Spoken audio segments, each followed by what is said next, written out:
Hello there. Welcome to your program Security Watch Africa, only on this channel, the Africa Independent Television. Welcome to this program. Every week we'll bring you that information you need to keep your life safe and secured. It's another Saturday and a wonderful day to be alive.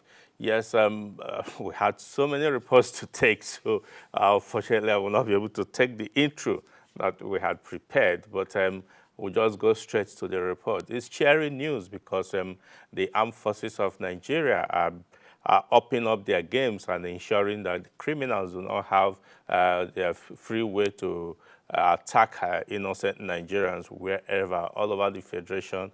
The armed forces have been up and doing. Today we're bringing you the report from the bi-weekly press briefing by the Defense Media Operations, where Shuli Daniels, she was there and witnessed it. She brings us the report.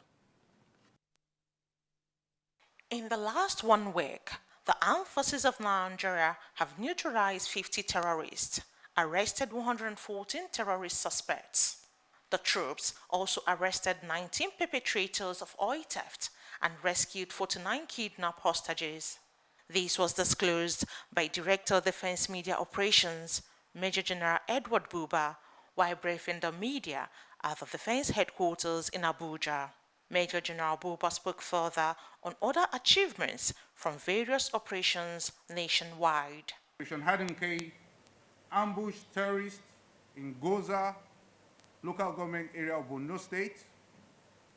Troops conducted fighting patrols in Chibok and Askira Uba local governments of Borno State.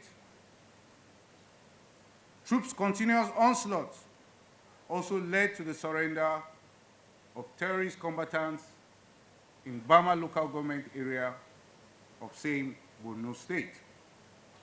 Troops of Operation Hadinke overall recovered 17 AK-47 rifles, 136 hand grenade, 137 rounds of 7.62 millimeter special ammo, and 4 mobile phones, among others. Troops of Operation Wildstrode neutralized 4 terrorists, arrested 28 of them, and rescued 1 kidnapped hostage. Troops of Operation Hadirin Daji conducted fighting patrol and neutralized terrorists in Faskari local government area of Kaduna State. Troops also rescued kidnapped hostages in Faskari local government of the same state. Additionally, troops conducted offensive operations in Zurumi local government area of Zamfara State while arresting terrorist collaborators and informants in Zaria local government area of Kaduna State. Troops of Operation Delta Save maintained the momentum against the activities of crude oil theft. Troops destroyed several illegal refining sites and recovered stolen products. Troops foiled robbery activities and rescued kidnapped victims in Okwe and Isit Umbiom local government area of Delta and Akwa Ibom states, respectively. Troops discovered and destroyed 54 dugout pits, 66 boats, among others. During the interactive section, the director responded on questions in the involvement of native doctors in aiding and abating terrorists and insurgents. We have said, if you know something, you say something, so that we can do something about it. Knowing something and saying something gives us a heads up, so that we can do something about that situation. Talking about the presence of native doctors and how they are powering the criminality in a certain region is not limited to that region alone. We have native doctors scattered all across the country. People know them. They belong to some community, they belong to some families. When you know that this native doctor is engineering certain kind of insecurity in our country, You tell us, because that forms the basis of what? Intelligence operations. Julie Daniels, reporting for Security Watch Africa. Welcome back. Yes, from the armed forces, we'll take you straight to the police headquarters, where the First Public Relations Officer, ACP Olumuyiwa Adejobi, briefed the media on also the achievements of the Nigeria Police Force. Security Watch Africa, Obianuju Ape, was there, and she brings this report. With 54 suspects arrested, 92 various calibers of firearms, 760 ammunition, large quantities of Indian hemps, and hundreds of fake United States dollars recovered, the Nigerian police force has intensified the fight against crimes and criminality nationwide. While briefing the media in Abuja this Wednesday, the First Public Relations Officer Olumuyiwa Adejobi read out achievements of the Nigerian police in the last months. We have on display today, due to the efforts of our gallant operatives of the Nigerian Police Force in furtherance of the directive of the IGP to mop up illicit arms and ammunition from the society. We have 66 AK-47 rifles recovered so far, pump action 13, locally made revolver 3, locally made SMG 2, English revolver 5, fabricated Beretta pistol 1, single barrel gun 2. Altogether, 92 different types of arms. We have 146 cartridges and 614 ammunitions of various calibers, giving all the total of 760 cartridges and ammunition of various calibers recovered from these people. Today on display, we have 14 vehicles recovered from these criminal elements and some forged documents, 120 magazines, 2 IEDs, improvised explosive devices, 1 suicide belt, as well as cash sums of fake currencies totaling $970,000 fake, were also recovered and marked as exhibits for necessary prosecution of these cases. Special cases were Joseph Joy and Davis Oreoluwa Favor, who was alleged to have killed their patron, Suleiman Ibrahim, known as Chairman Lulu, a kidnapping kingpin, and Emmanuel Simon, involved in illicit drugs business. I was caught with Indian hemp. Indian hemp. What are you doing with Indian hemp? I sell it. You sell it Yes, sir. to people, Yes, sir. and you take as well. Yes, sir. For how long have you been in this business? I just started, sir. When? This is the second time. The first one I made was in July. The first one July, Yes, sir. and the second one in September. Yes, sir. Okay. Do you know those you sell to? Sir, Do you know those you sell these items to? they are students, sir. They are students. Yes, sir. Okay. You sell per wrap or per bag or per load or per what? How do you sell to them? Perhaps, sir. Per wraps. Yes, sir. So this wrap now in your vehicle, how many people can it serve? Plenty people, sir. Plenty people. We did not discover it was dead until when the police apprehended us. How? I already went home to Mowe. So it was while I was in Mowe that the police came to apprehend us. I even thought that it was because we left with the phone, the man's phone, that was why they came to apprehend us. And we gave them the phone and the SIM card, only to find out later that time that we thought he was pretending, he was already dead. What are the other things that you went with? We went with the rope, refno, and one small kitchen knife that was blunt. ACP Olumuyiwa Adejobi urged the public to continue to share information with the police. Obianiju Ope reporting for Security Watch Africa, Abuja. Sad indeed. Young ones getting involved in criminal activities. It shows that the society is actually not taking care of the people, and that is why we're having this large number of young people getting involved in crime, sadly. Anyway, let's go to the special report which we put together concerning the roles of the RSM, popularly known as Regimental Sergeant Majors of the Armed Forces. For some years now, the Armed Forces, particularly the Nigerian Army, has been providing some support to aid their work.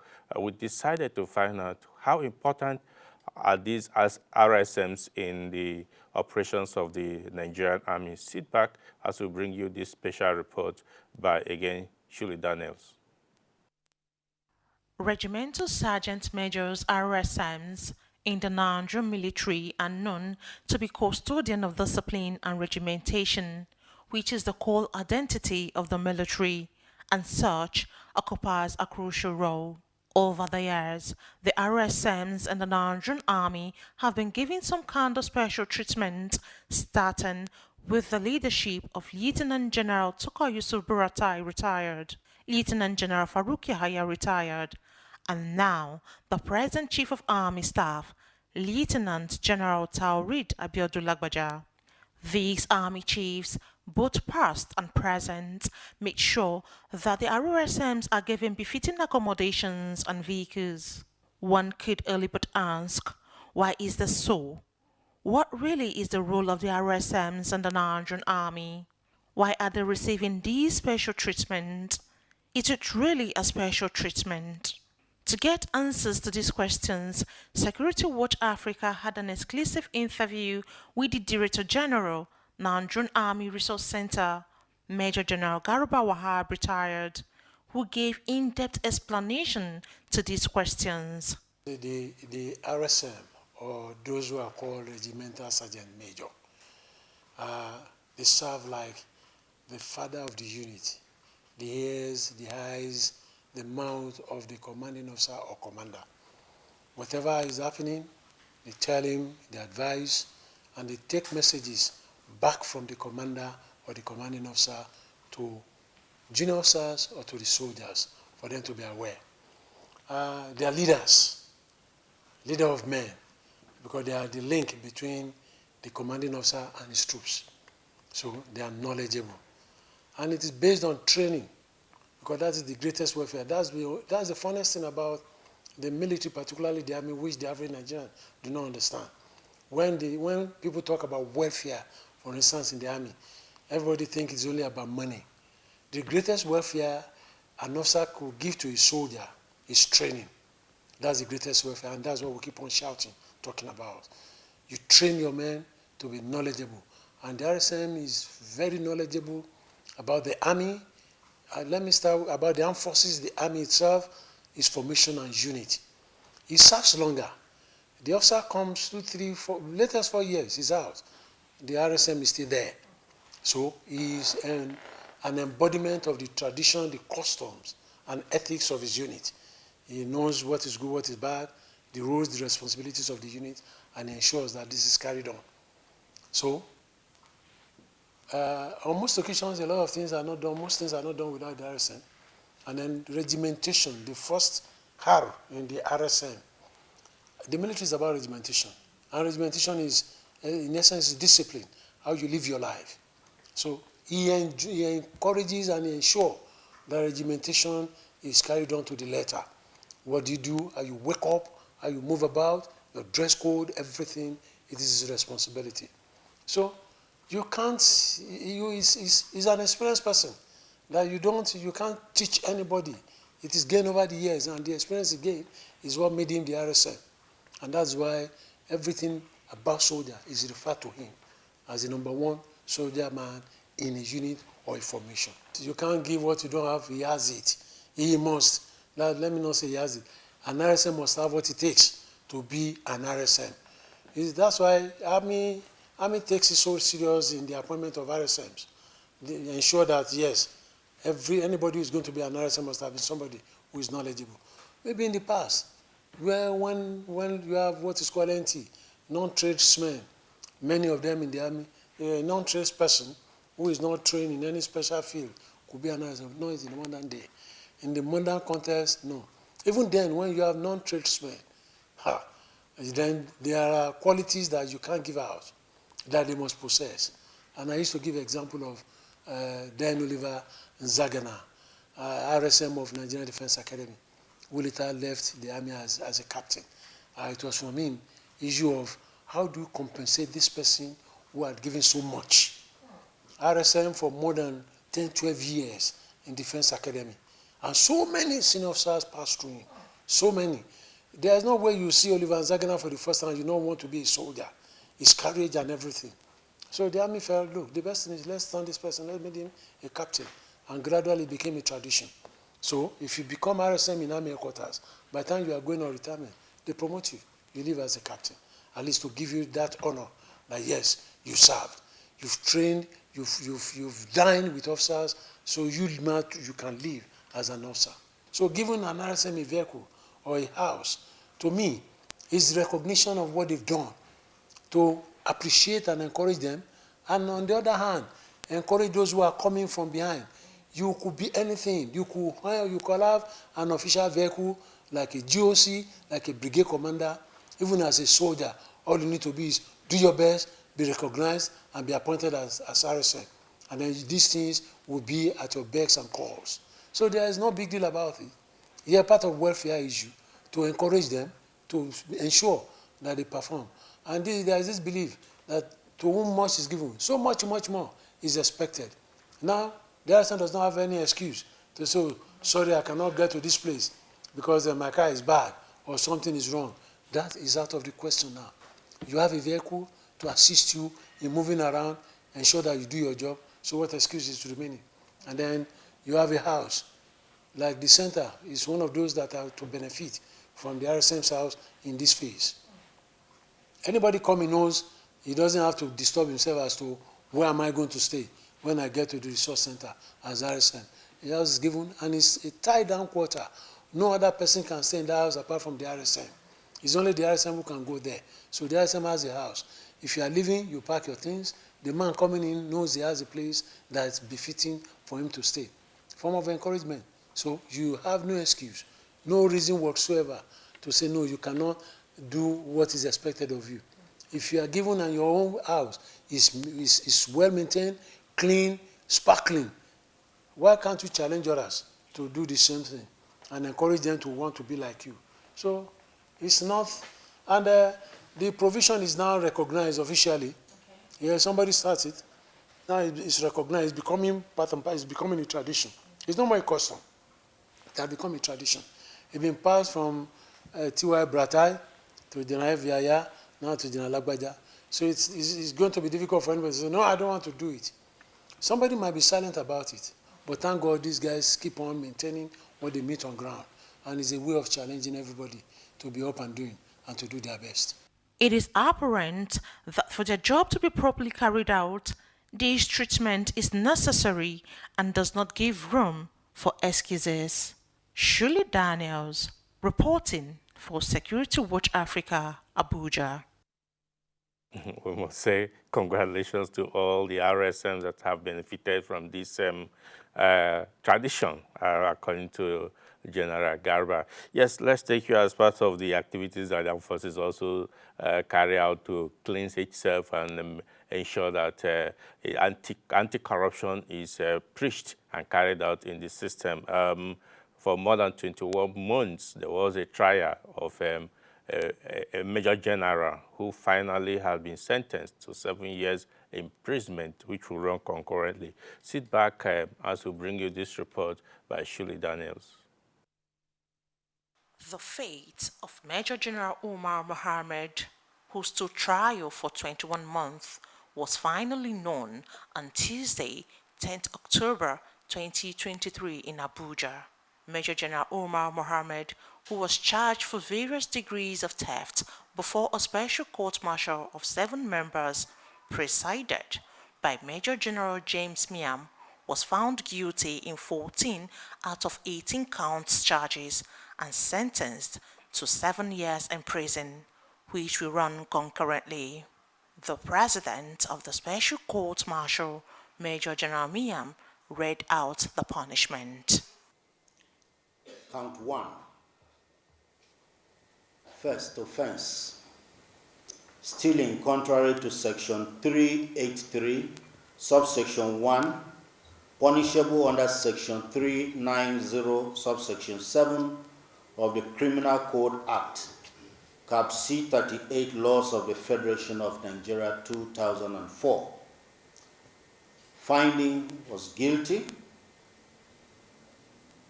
Sentence. The convict senior officer is sentenced to 5 years imprisonment.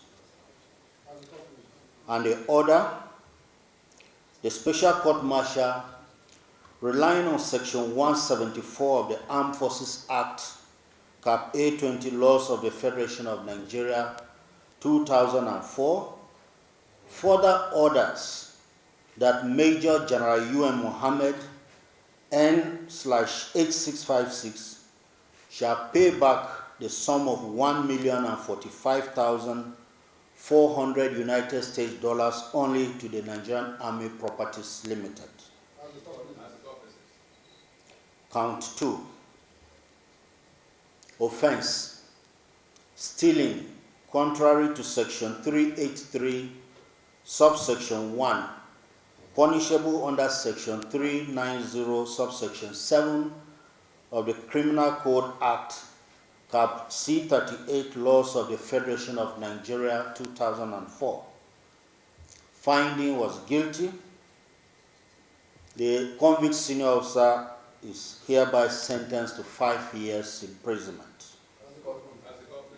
And the order, the Special Court Martial, relying on Section 174 of the Armed Forces Act, Cap A20, Laws of the Federation of Nigeria 2004, further orders that Major General U.M. Mohammed N/8656 shall pay back the sum of $400,800 United States dollars only to Nigerian Army Properties Limited. Count 3. Offense, stealing contrary to section 383, subsection 1, punishable under section 390, subsection 7 of the Criminal Code Act, Cap C 38, Laws of the Federation of Nigeria 2004. The finding was guilty and sentenced. The convict senior officer is sentenced to 5 years imprisonment. Order. This Special Court Martial, relying on Section 174 of the Armed Forces Act, Cap A20, Laws of the Federation of Nigeria 2004, further orders that Major General U.M. Mohammed N/8656 shall pay back the sum of $85,400 United States dollars only to Nigerian Army Properties Limited. Shidi Daniels, reporting for Security Watch Africa. Yeah, if you are just joining us, sorry, we've come to the end of another exciting edition of this program. But like you had there, the Armed Forces of Nigeria also cleans itself through special court martials and orderly room trials to ensure that officers and soldiers are disciplined and corruption-free, and that must be commended, really. Yes, it's our pleasure to have presented this program to you. I must say well done to all the team that put this together. We are really grateful for everything making this to go on air and giving the information to the members of the public. Join us again next week when we'll bring you another exciting edition of this program. Until then, I say bye for now and remain blessed.